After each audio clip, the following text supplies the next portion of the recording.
Hi there. Welcome to Sunnyside Journals. I'm Catherine. I have flipped through today of a journal I created recently from a 110-year-old book called The Country Banker. And it's such a beautiful, beautiful, simple and elegant book. I really loved making this book. I've tied a ribbon around it right now, and I've put a key on it because I always figured a banker always has a key to the lockbox. So I thought that was kind of fun. Now, this book was in kind of sad shape when I found it, and I have since replenished it. I wouldn't say restored it because I like the aged patina about old books. So what I've done is I've made it strong again, but it still has the charm of a 110-year-old book. You'll see that it was sore and tired in many places, but it's strong again, and it still has retained all the character it had. I really love the simplicity of this cover. I've treated it with a sealant that gives it now the appearance. For me, it almost looks like soft leather. It's not, but I just think it gave it a really nice, rich look to the cover. And I love this cover because, of course, the original topic of the text was about the banking industry in the 1910s. Um, and so I just love that the lines on the cover, isn't it clever? It's ledger paper. So you're going to see in this book a theme that I sort of imposed upon myself. I decided that I wanted to challenge myself, and any kind of illustration that's in this book had to have one of two things. It either had to have numbers or it had to have letters, or even a combination of both. So when you see fun or pretty things in here, keep looking carefully at it because there'll either be a number or a letter in there. And that really made for a fun book. And so, yeah, let's take a look inside. This book, oh, wait, let's measure it first because I forget the measurements. It has 7 signatures to start off. It's not quite, well, it's 5 inches by 7 3/4 inches. Let's see. The depth is, it's about 1.5. And as you can see here, there are 7 centimeters that I've sewn into a hidden hollow back spine. And what that means is I've restored the old spine because it was very sad and very tired. So I have strengthened it again, and then I've sewn the new text block in that I've created for it in a hidden hollow back way. So it's actually hollow down here, and it hides the signature threads. There's a little bit of lace detail here too, just to make it look a little bit pretty. And what that does for your book is it allows it to lay flat and wide open for when you're writing in it. It makes it easier to work in your journal. So let's go to the front. This book, as I said, you're going to find that the illustrations I've used in it have either numbers or letters or both. As is evident with this old 1950s telephone, there's letters and numbers on the dial. This is an ad from a 1954 magazine, and this coupon went with it. So what I did was I backed the coupon onto cardstock so that you can use it as a journaling space. And I also thought maybe it might be fun to use it as the ex libris for your book. Whatever you wish. I've saved this photo for a long time. I really love it. And it's just, I'm not even sure where this is. I imagine that it's in an old post office or an old general store, and there's a phone on the wall, and there's a calendar on the wall from 1948. So there's the numbers, there's letters and numbers in that photo. That means it counts. Now, another thing I did with this book is I used the chapter headings from the first 7 chapters of the original text block, and I created tabs for all of the first pages of all of the signatures in this book. All of the papers and materials that I used to create this book are from repurposed sources. That means that I've found them either in a thrift store or in an antique shop or at an estate sale or at a yard sale. However I can find a way to find my materials through a repurposed source, that's what I do. The glue is new, the thread to sew the signature is new, and there's a little bit of washi tape and there's a little bit of distress ink in this journal. Otherwise, everything in it that you see here, the papers, the fabrics, everything is from repurposed sources, which really makes it a junk journal, a genuine junk journal. This is the original first page from the book, and right here you can see that the copyright date is 1910. So that makes this cute little book 110 years old. So she's no slouch. Another thing I did with this book was, I've always wanted to do it with a journal, and this time I did it. I've always wanted to number the pages. So all the pages in the book, all the corners, sometimes I had to move it around and be creative. I numbered the pages. So you'll see by the time we get to this book, to the end, that there's 176 pages in this book because I've numbered it. And I always thought that might be fun because the new owner could actually put an index inside the front page here of their entries in their journal and put the corresponding page number in it.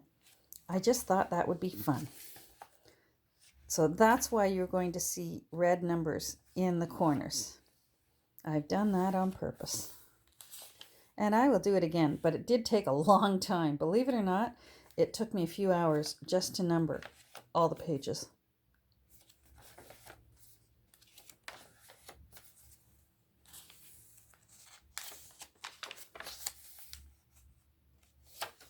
I tried to make use of mathematical and accounting type pages in this book because it really has a strong numbers theme in it. And of course music, which is very mathematical. Music is all about fractions. That's the original contents page from the original text block.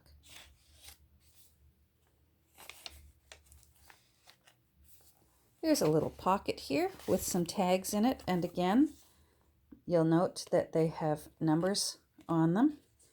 This one has letters on it, but it also, if you count the coffee cups, it's numbered. And then there's a little tag here that I created that has numbers across the top and letters, and then journaling space on the back. Trying to get away from me. In you go. I'm sorry for the glare. I'm taping this at night, so I've got to have my overhead lights on. So I'm doing my best here. I hope you forgive me.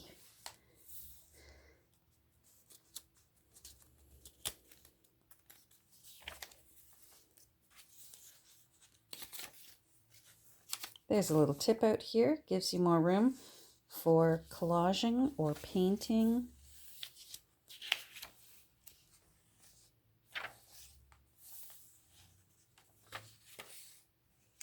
This is a cute little tuck spot that I created from an old envelope that I had been saving and saving for the right journal, and this is the right journal. And in it, I've placed a vintage pin the tail on the donkey tail, and it says there in English and in French, impersonate a character from the funnies. So, and it fit into it. I needed the right thing to fit in this oddly shaped little glassine envelope, and the donkey tail fit in it. And of course I backed it. I should show you. I backed it so that you can write a little secret on the back if you want. This is from an accounting book from 1896.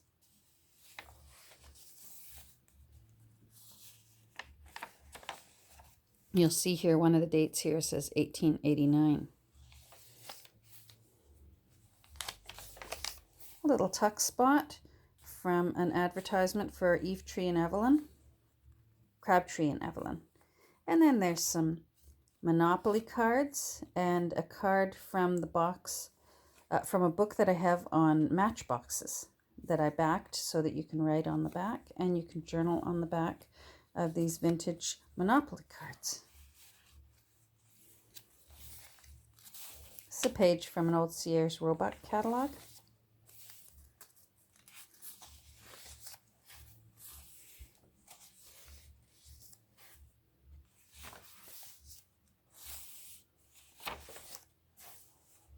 The pages that have birds on them, I didn't put a number at the top because I thought that was so pretty. I didn't want the number to distract from how pretty the birds were.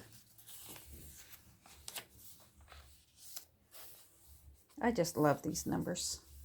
I think it looks really cool.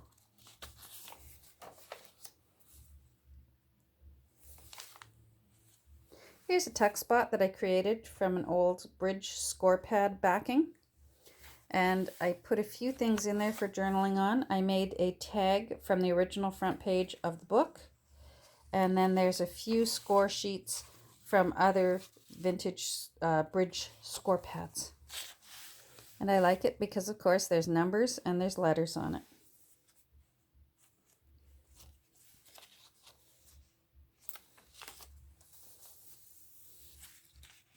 This is from an old accounting textbook.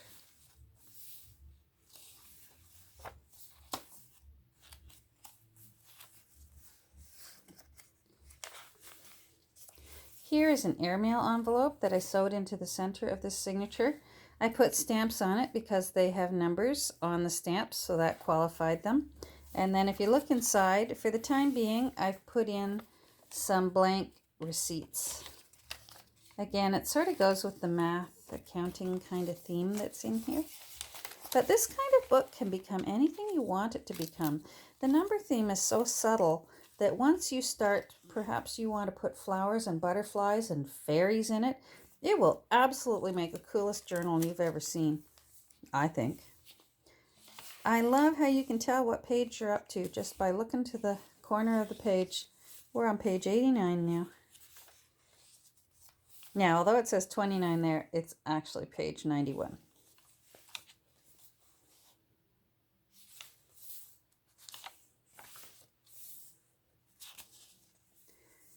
This is from an old encyclopedia. I created a pocket from the box of a pinochle duck. And then I made a journaling card from a copy of an old poster from the classic movie Butterfield 8 that had Elizabeth Taylor in it. And you can journal on the back of that. And again, there's numbers on both of them, so they qualify. And there's a little tag that I put in here, sewed it right into the signature. This is a page from a 1940s children's arithmetic book.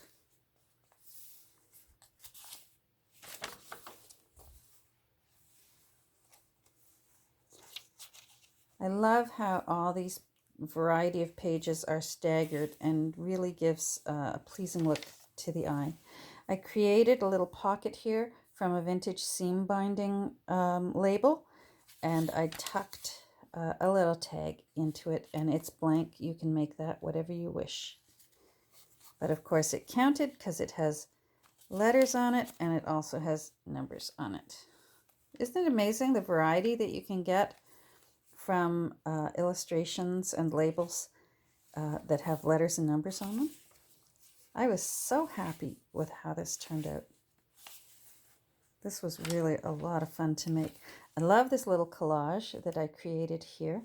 There's a vintage bingo chip here. There's a stamp here from, I believe that's France, République Française. There's a ticket here, and then I created a little journaling tag card. It's blank on the back. This is also from Crabtree and Evelyn. And there's numbers and letters at the bottom, so that means it counts. And it just tucks right in there. You can put it wherever you like, but I think that turned out really pretty. And there's journaling space on the back.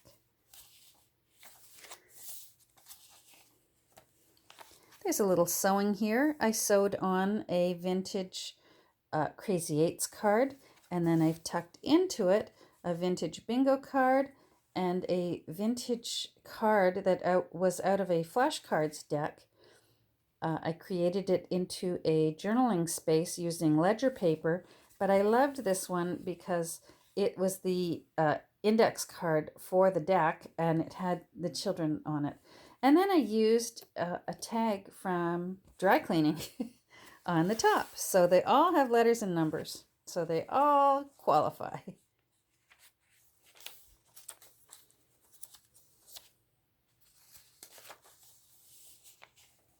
This page is out of a 1922 encyclopedia.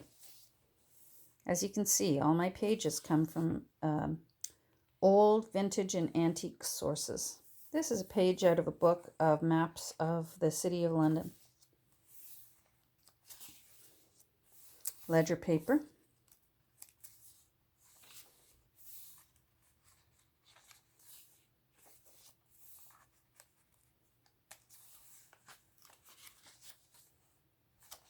Music paper. There's a little fussy cut that I created from an old 1950s Denison Labels ad out of a magazine. I wasn't sure what to do with this, and I decided when I have a stupor of thought that it's best to just leave it be and let the new owner decide what they'd like to do with it. So that's actually the original contents page from the text block. So I've just clipped it in there using this little bulldog clip. This bulldog clip is one of the few things that's new in this book. I've rusted it to look old, but it actually is new. But yes, this page is actually from what was the original text block of the book. I created a tuck spot here using an old envelope for Denison Labels, and the reason I know it's old is because it's Canadian, but it's not bilingual. So that tells me that it's at least vintage, because we've been officially bilingual for many, many years now. For as long as I've known, we've been bilingual. So this is old. And then I just tucked a few things into it. There's a postcard here that has numbers and letters on it. There's an index card here that is also a ledger tablet. And then there's a card here for the Ontario Nest. Hold on, I got to see it through not through the screen. I apologize. The Ontario Nest Records Scheme from the Royal Ontario Museum. So they fit in there. You can put them wherever you like, and you can put whatever you like in this. It's a great little tuck spot. And I've used repurposed tape. I'm not even sure what this tape is for. I found it at one of my thrift stores. But it was red and black, and it matched the envelope, so I thought it looked nice. This is also one of the original pages out of the book. There's some writing here on the side in pencil, some numbers. That's from the original owner. So I didn't erase it. It's just in pencil. If you don't want it there, you can erase it. But I think it's kind of cool when there's little leftover notes and things from the original owners of a book. This is a tip out. I restored that fold just using some faux sellotape. This is a page out of an old encyclopedia. It's actually the directions on how to make a children's playhouse. But it's got lots of numbers, as you can see. Another tip out here for page 167.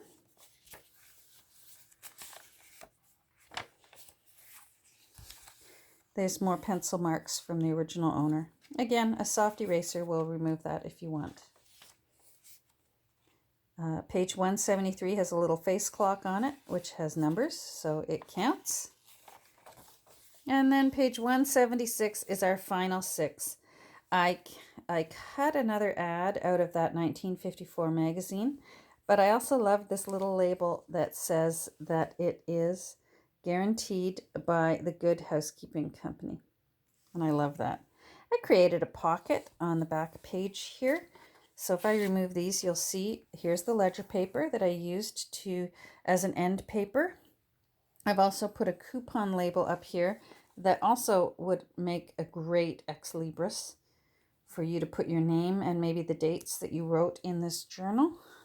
And I've been saving this Volkswagen van for a long time now, and it has letters and numbers down here. So, and the VW of here, of course. So that met my rules of having letters or numbers. Here is just a journaling card, again, from this book that I have of the history of Crabtree and Evelyn. And you can journal on the back. And then, of course, it's a Sunnyside journal. So it always gets a Two Nanas bookmark to go into it. So I've just tucked that there. And that is The Country Banker. It's such a nice book. Although it's a compact size, there's a lot of room in this book for journaling, 176 pages. And as you can see, it could very much be a writer's journal, but it also could very much be an artist's journal who enjoys collaging. There's enough room in this to really make a whole new theme to the journal and really make it your own, whether that's because you want to put an animal theme into it, or perhaps you just want it to be a commonplace book. There's enough room in here to really make it your own.